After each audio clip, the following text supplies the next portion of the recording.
Guys, this is Eric from Figure Unboxing, and in this video we're going to take a look at the S.H.Figuarts Kylo Ren from Star Wars The Force Awakens. And this is the Unmasked version. I'm not sure if this one is worth it or not, but we're about to find out. So here is the left of the box, here is the right of the box, and here is the back of the box. And the box looks very similar to the previous one.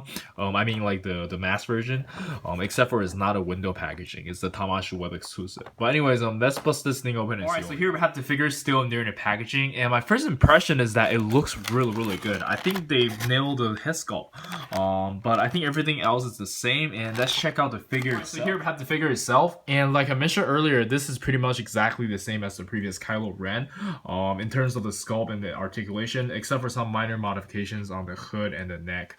And I tried it earlier, the neck is not compatible, so you can't take this off and put it into the other Kylo Ren, but they're using the same body, so I don't think you really need to do that. But I kind of got spoiled by the Black Series soft good though, so I might have to do the same for this guy. But yeah, let's still check out the articulation. Alright, so for the articulation, let's quickly go over it from the neck down. He can't really look up due to the design of the hair, and he can't really look down that much either. So yeah, I guess it's okay as long as it looks good, right? I think the whole purpose of this figure is to look good. And let me just pop off the head and show you guys a little bit more. And this is on a 2-piece, by the way. And yeah, we do have the butterfly, which is really good. And we do have the moving shoulder piece, and we can swivel over here, and we can curl about this much.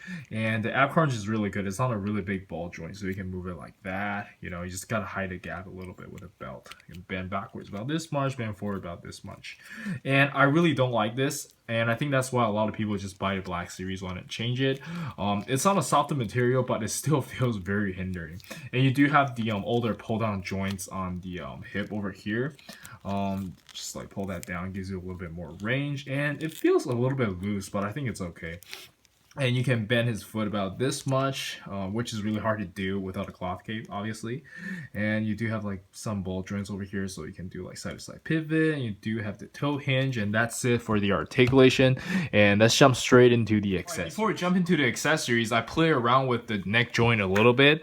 It turns out that you are able to change it. You just have to change it through this part. So yeah, that's really cool. I guess I don't have to buy another Black Series. I really like the look on this one. And let's jump straight into the accessories. Since I swapped the head already, I don't really feel like taking it out, so I'm just gonna show you guys what he came with this body. So he came with a pair of just display open hands, and these are so next up he came with a pair of force pushing hands, and it looks great. Oh fudge. Anyways, this is what it looks like. Alright, so next up, of course, he came with a pair of hands to hold the lightsaber and the lightsaber itself.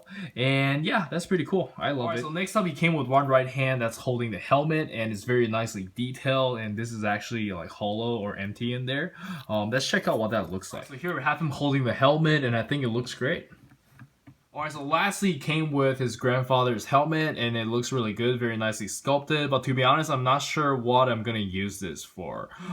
You know, maybe just put it there. It looks really nice. But anyways, let's jump straight into the size comparison. Alright, so for the size comparison, let us start with the S.H.Figuarts Naruto figures, and I think it looks pretty good. Alright, so next up, we have the S.H.Figuarts Tony Stark, Captain Phasma, Joker, and Black Panther. Alright, so next up, we have some S.H.Figuarts Kamen Riders, Awakening, Goku, Bruce Lee, and Ultraman. Alright, so finally, we have some recent Figuarts figures, and let's jump straight into the final thoughts. Alright, so overall, I don't think this figure is for everyone. It's a typical Tamashii exclusive. I don't see any reason why someone would pay a premium price for very little change from the original.